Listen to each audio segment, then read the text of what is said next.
Hello everybody, Sam here, engineer, MBA, and investor. And in today's video, I want to take a look at this article on Nature discussing about an online wearable device that is able to sort of provide a real-time monitoring of universal cell-free DNA. I want to talk about all of that here in this video, and I want to make maybe a link between this article and perhaps Mammoth Biosciences adapting such technology, right? So before we head in this article, as a reminder, Mammoth Biosciences is a private CRISPR company, but they're more about just genome editing with therapeutics for humans, but they're also doing diagnostics, right? We already know based on the last 2-3 years that they've worked on many devices when it comes to diagnostics. Specifically during the pandemic, they were able to get an emergency FDA approved machine that's basically able to detect and diagnose the virus, which we will not name obviously due to algorithms reasons on YouTube. But Mammoth Biosciences is definitely in this space, right? And it is one of those companies that I've always looked at because I've always wondered, all these companies like CRISPR Therapeutics, Caribou, and TLA, Beam Therapeutics, they're doing an amazing thing with genome editing. They're specializing in that. It's always good to double down on what you're best at, especially in your early days, early stage of your company. But because this landscape, there's so many uncertainties, I think it's a great idea for these companies to sort of adopt different verticals, right? And diagnostics is a whole vertical there with CRISPR that you can sort of unlock for your company, right? We've seen in a previous research paper, this is not the first one to sort of remind us that devices of diagnostics using CRISPR could be used to diagnose specific disease or a set of diseases and so on. So what is new about this article here is they're talking about an online wearable device, right? We'll take a look at here this article, guys. Of course, this is a Sunday, beautiful Sunday. Hopefully you guys are having a beautiful Sunday as well. I did think it would be a good idea to go over this article since we haven't really dived deep into a research paper in a while here. So I said, you know what, let's break a bone here. So obviously they're starting the article here talking about this wearable patch holds great promise for long-term in vivo monitoring of cell-free DNA, could potentially be used for early disease screening and prognosis, right? So really, the thesis here of this paper is that if this goes well, they can perhaps use a wearable device, an online wearable device that can provide real-time monitoring, right? That's all you need to know, right? Based on, the thesis here, which is really good. So they're going with the history here of offline device, right? They're talking about offline wearable sensors, but there's sort of limitations with that. And, you inhibit it for real-time monitoring. Obviously, if you want real-time monitoring, you need something online, period, right? You cannot have real-time monitoring with offline devices just by the nature of the word offline versus online, right? So obviously, there's a need for online wearable system for extracting real-time data. And then obviously they're going through CRISPR here and talking about other products like Detect-R, obviously from Mammoth Biosciences. We just took a look at that webpage from Mammoth's webpage there for diagnostics, working on that. So they're recognizing that there's other devices that are using CRISPR here for diagnosis and so on, but nothing such as a wearable online device, right? Which is what this article here is suggesting to accomplish.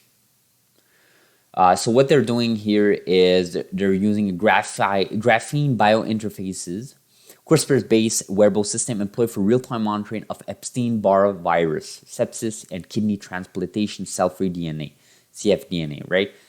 This system has a potential application for long-term monitoring and early diagnostic of cfDNA-derived diseases, right? So obviously this is a set of specific diseases they're trying to monitor with their device. This is a research paper, they have to narrow it down.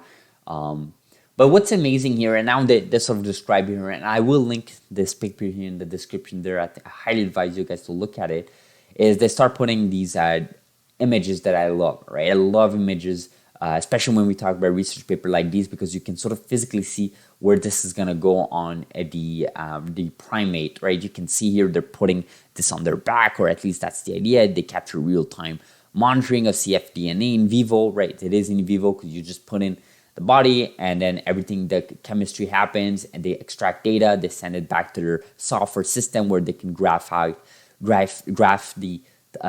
x versus y label, which x being the time independent variable and the current being the variable they're trying to study, right, in the y variable. So going over that, and obviously here, this is just a high level description here. And they're talking about how they can sort of validate that data, right? It's one thing to extract data, then it's another thing to actually validate it. And then they're going over all sorts of chemistry here, they're going all sorts of graphs here. They're talking about the Cas9 reaction. They are using CRISPR-Cas9, of course, just as a note there, if I didn't mention it before. So if we go down here, there was another graph I really liked. So if I go here, talking about some of the specifics here, look at how small this wearable device would be, right? If you take a look at it, this is a scale of 2 centimeters. This is basically 2 centimeters, right? If I like, maybe I'm sure they put the specs here, but this looks like a very, very small. Yeah, they definitely do put the specs, but it looks like a really, really small device there, right? So they're talking about here some more data. Going over here, right? It's just amazing how they're able to like compare that and sort of, you know, validate that the data they're trying to get is good, right? Yeah, so that's the one, right? So you see here, like they're getting more data here, bioimaging. Here you see here the patch on the primate there. That's good. And then of course the discussion.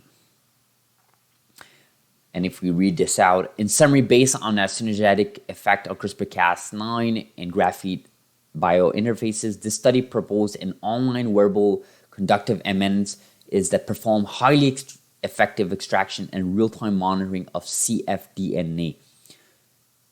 This CRISPR-Cas9 activated wearable patch could continuously monitor cell-free DNA in targets in vivo with a detection limit of, that's good, for stability of 10 days in vivo. So that's pretty good.